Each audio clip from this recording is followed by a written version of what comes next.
বিসমিল্লাহির রহমানির রহিম। আসসালামু আলাইকুম। আফনান কিচেনে আপনাদের সবাইকে স্বাগতম। আজ দেখাবো মিনি ও টুইস্টেড সমোসা রেসিপি। প্রথমেই সমোসার জন্য ডো বানিয়ে নেব। ডো বানানোর জন্য 2 কাপ ময়দা, স্বাদমতো লবণ, খুবই অল্প পরিমাণে জোয়ান ও কালো জিরে এবং 1 টেবিল চামচ সাদা তেল দিয়ে ভালো মতো মিশিয়ে নেব। এবার পরিমাণ মতো পানি দিয়ে একটি সফট ডো বানিয়ে 10 মিনিটের মতো রেস্টে রেখে দেব।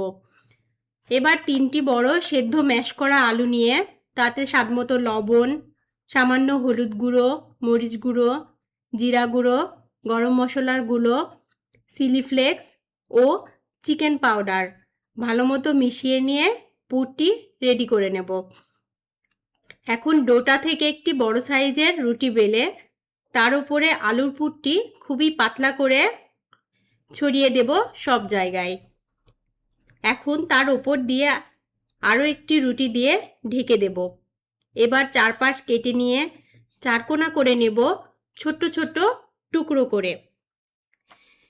এখন একটি টুকরো হাতে নিয়ে 2 পাশ এভাবে চাপ দিয়ে মেরে দিলেই তৈরি হয়ে যাবে মিনি সমোসা।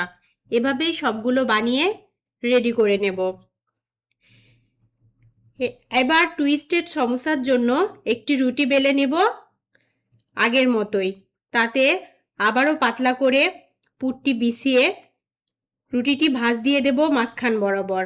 এখন ছুরি দিয়ে লম্বালম্বিভাবে কেটে নেব কয়েকবার, প্রায় 1 আঙুল বরাবর করে।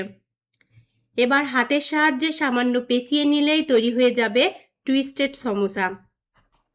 এখন ডুবো তেলে একে একে 2 ধরনের সমোসা একটু লালচে করে লো হিটে ভেজে নিলেই রেডি হয়ে যাবে মিনি ও টুইস্টেড সমোসা। এটা খেতে খুবই মজার, তাই বাড়িতে বানিয়ে আপনারা খেয়ে দেখতে পারেন। আফনান কিচেনের সাথে থাকার জন্য অসংখ্য ধন্যবাদ। আল্লাহ হাফেজ।